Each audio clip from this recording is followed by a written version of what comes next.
Happy game day and welcome to the Unlimited Sports Preview Show. I'm Trey Marler, joined by Brady Alderson and Justice Rhodey. Today on the show, we will have breakdowns of both Nebraska and Houston Christian, as well as the other Husker sports matchups on campus.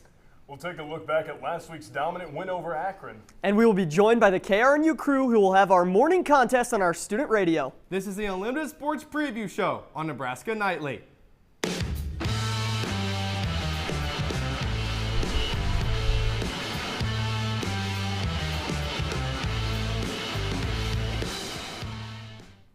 Welcome back inside the studio and hope you have your morning coffee as we're already inside an hour until kickoff inside Memorial Stadium. Justice, your initial thoughts on the matchup with the Huskies? Yeah, Trey, Brady, listen, this one is going to be up in the air. You know exactly what Houston Christian is coming in for. They're coming in to collect a paycheck, and they're coming in for Nebraska to establish some things on offense. They run some very similar concepts to exactly what Michigan runs and some of what Cincinnati runs. A lot of that inside zone, a lot of the outside zone with the trap block scheme that you'll see. They're going to rely a lot on Jake Weir. They're going to rely a lot on of what they want to do offensively is going to be based on Zayshawn Edwards. He's their highest ranked recruit in program history. Chose the Huskies over offers from Texas Tech, Missouri, Houston, and Oregon. Big-time offers that he chose the Huskies for. And he's a dynamic back. He's a lot of what they rely on. Jake Weir is going to have to rely on transfer tight end Mason Graham. He's going to be involved in a lot of the tight end screens and some of the simple dink and dunk stuff that the Huskies like to run. It's going to be get the ball out quick, get it to athletes in space, and try to take advantage of the speed on the perimeter that they have. It's going to be a tough task for Houston Christian offensively, especially for the offensive line. They've given up 7 sacks in their first 2 games, guys. They're going to allow a lot of pressures. Nebraska's defensive front, expect them to be dominant in this game. They're going to have to make a big impact if they want to get Weir right off the back foot. Now, Brady, turning to Nebraska, is there any concern for a lackluster performance? I mean, early kickoff, FCS opponent on the docket, 66-point victory over Akron last week. I mean, is there any concern for maybe coming out flat here for the Huskers? I think Matt Rhule's halftime speech last week is a testament into the Huskers' mindset when it comes to playing these games. They are not playing for that scoreboard. They're playing to their standard, and Matt Rhule has made that very clear. Matt Rhule is confident about his team's ability to show up, and he addressed that in his Thursday press conference. You have to wake up ready to go on morning games. One of the reasons, that the video went out of what I said at halftime, which I meant, and one of the reasons I was happy it was out, to be quite honest with you, is because I want that standard set. That's what that's how you're supposed to play. Guys, turning to the page of this offensive line, they have a lot of experience up front, and it's showing early. Yeah, they have a ton of experience, the 10th most in the FBS coming into the season with 227 games, one of the most experienced groups, and you can see how that's really helping the running backs so far. Yeah, they also grade out as the 3rd best pass blocking group in all of college football, only allowing a 20% pressure rate through the first 2 games. They've been incredible at keeping Dylan Raiola in the pocket clean. And here's what Rocco Spindler had to say about the cohesiveness of that group up front early through 2 weeks of play. Myself, I didn't feel like I played a great game. I just have to keep, doing what I have to do and, trust the process and, believe in that technique.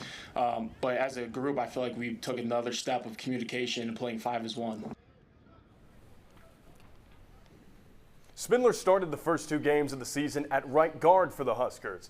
That's where he's expected to be today. He came to Lincoln by way of Notre Dame, where he started 23 games, including the 2025 National Championship game against Ohio State. Now Nebraska coming off that 6-6 win over Akron last weekend. Brady and Just are just a dominating performance overall for the Huskers. Yeah, obviously records galore against Akron, that big shutout, but it's time to turn the page. You can't ride the high of that 66-0 win and come in sloppy like you talked about into this 11 o'clock game against Houston Christian. Time to turn the page and see what they can do against another poor opponent. Listen, and it's got to start with the defensive side of the ball. They've got to continue their stellar play throughout the first 2 games of the season. I don't know if it's going to be record numbers. It felt like last week everybody and their grandmother got on the field for the Huskers, but I tell you what, this is going to be another performance where Nebraska sets the standard and gets some more things right before they take on the Wolverines in Memorial. Coming up after the break, we'll get to know the Houston Christian Huskies. Don't go anywhere. We'll be right back.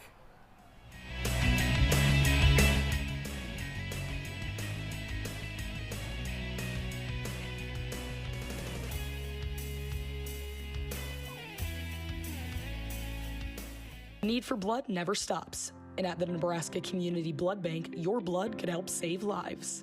Right now, only 7% of the population donates blood. But imagine if there were more. We're sitting at below a 7-day level of supply of all blood types across the board. So every blood type is important, and we need all donors of all types to come in and donate right now. At the Nebraska Community Blood Bank, they believe that all types make a strong blood supply.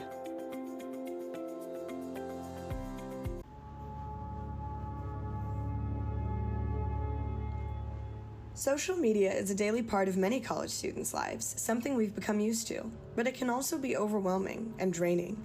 Studies show that taking regular breaks from social media reduces stress and improves mental health. Too much screen time has been proven to increase anxiety, while stepping away helps you reconnect with the world around you. Take a break. Protect your mental health.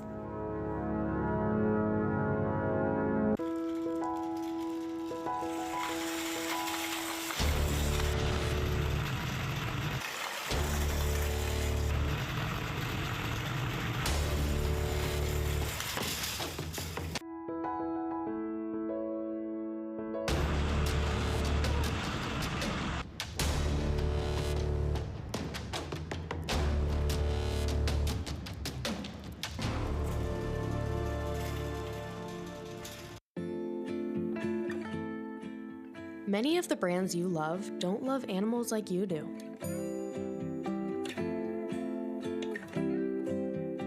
Look at the labels of products you use for a bunny logo signifying they don't lab test on animals.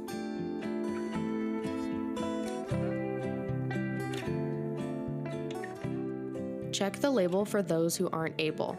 Start making the shift by visiting crueltyfreekitty.com today. Welcome back to the Limited Sports Preview Show as we now dive into the Nebraska opponent, the Houston Christian Huskies. And Brady, this is a team that can move the ball and does that at a high level. Yeah, Nebraska is a team that showed us that they struggled to stop the run in Kansas City, and Houston Christian's a team that already has 7 rushing touchdowns combined between their 2 running backs, one of them with 4 in one game. They can really run the ball. Could make things interesting here, Nebraska-Houston Christian. Now, Justice, like Brady mentioned, we can't help but ignore the fact that Nebraska gave up over 200 yards rushing week 1 versus Cincinnati. And what kind of test does this create with a team that has a 2-headed monster at running back like these Christian Huskies? Yeah, if you want to dive into the X's and O's, Trey, if you take a look at it, Houston Christian's going to run a lot of their inside zone concepts. And this one right here is a split flow action. They slam the tight end in. That's an easy touchdown for the Huskies. But again, this is a team that is very physical along the front line. Both tackles at 6'5", a center at 6'2", 300+ pounds.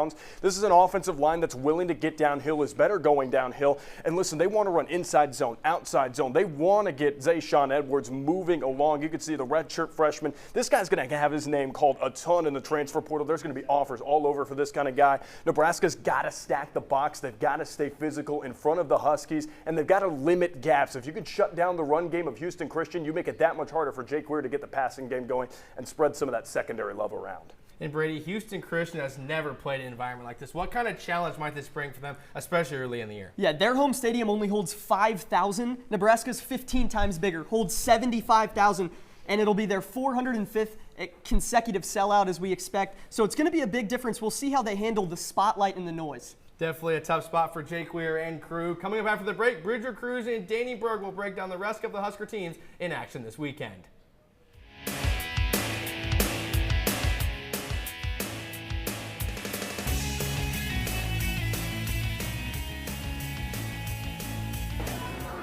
Okay, so how about this much?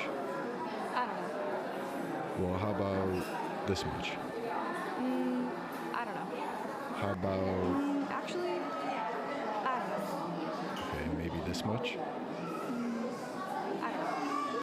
The very tip of your pencil, a fraction of a raindrop, 3 grains of salt. That's how much it takes for a dose of fentanyl to become lethal. Learn more at realdealonfentanyl.com.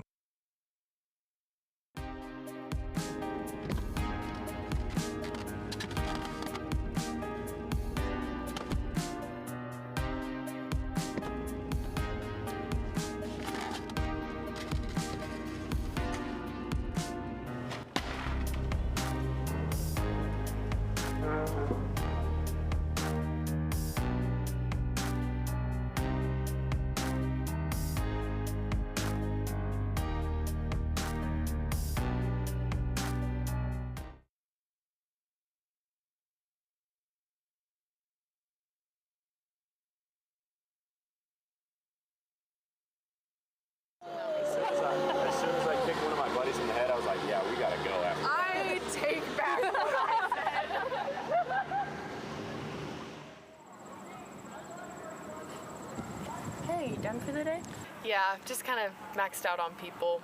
Is there anything you wanted to talk about? You know, thanks for asking. I have been feeling just kind of off lately. Do you want me to Concerned about a friend?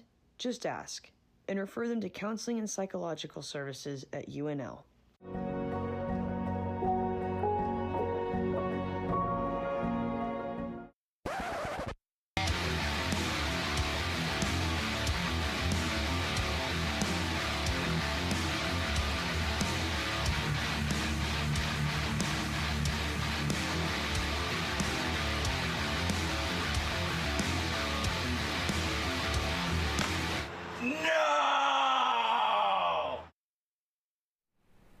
Welcome back inside the studio as we are now joined by Bridger Cruz and Danny Burke, who are going to get us up to date on the rest of Nebraska athletic events happening in action this weekend for this segment of Around the Corn. Thanks, guys. First up, let's take a look at Nebraska volleyball, still standing as the #1 team in the country, and it's going to be a busy weekend for them. Today, Nebraska will take on Grand Canyon University at 6 p.m. Justice Rhodey and myself will be on the KRNU call. And after that, Nebraska travels to Omaha to play Creighton on Tuesday at 6:30 p.m. Olivia Davenport and Danny Berg making the trip to Omaha and having the call on KRNU.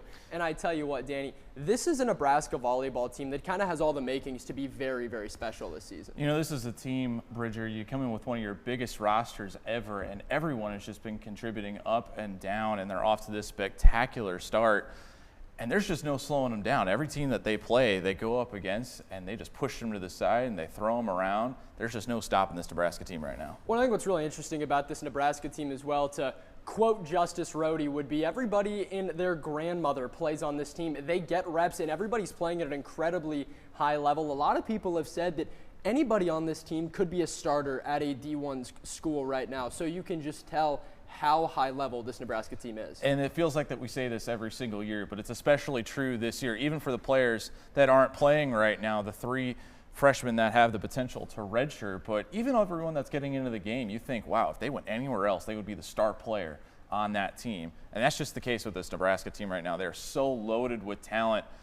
In a top 10 that's just got so many good teams, it feels like Nebraska is above and beyond everyone else. And it's not only volleyball that is really, really busy this time of year. Danny, tell me about this soccer team. Yeah, the Husker soccer team is off to a hot start this season. They're going to be traveling to Penn State to take on the Nittany Lions on September 18th and continue that road trip with a visit to Ohio State on September 21st. But they're off to an undefeated start so far, and it's showing a lot of makings of that magical 2023 run. Well, it's really fun to see with this team because last season, you know, they struggled and it was more of a building year for the program, and how were they going to bounce back after last season? This year's been fun for the team, and they've been electric so far, Danny. The expectations in 2024 were that they were going to be just as good as they were in 2023. You return almost every single player that you had in that magical run, and it just didn't work out for them. But you bring in 15 newcomers this year. You don't know what to expect.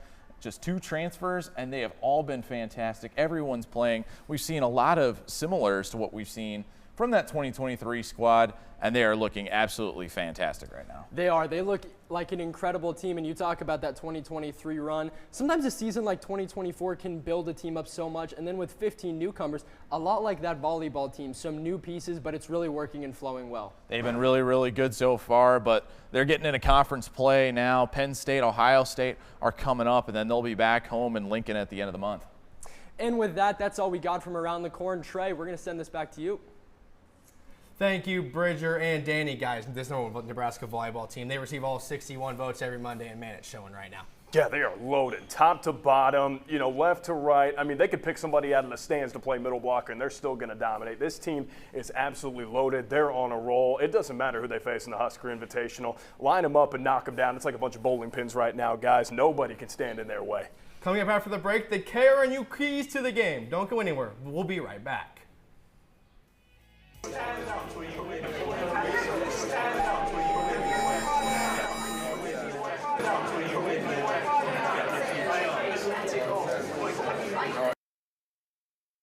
On average, every Big Ten student wastes 112 pounds of garbage each year, but there's a fix.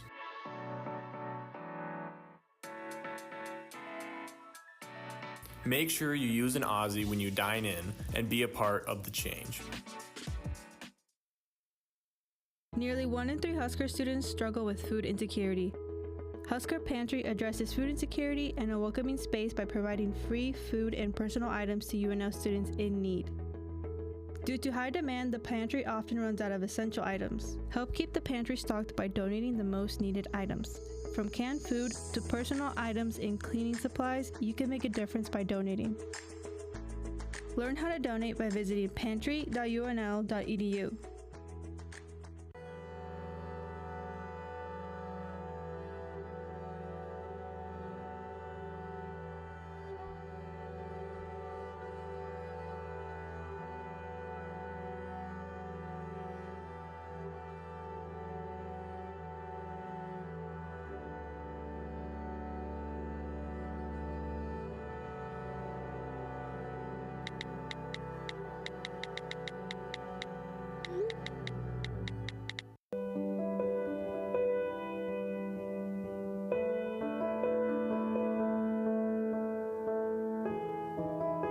Of the 40 million tons of plastic waste generated in the U.S. in 2021, only 5%, or 2 million tons, was recycled.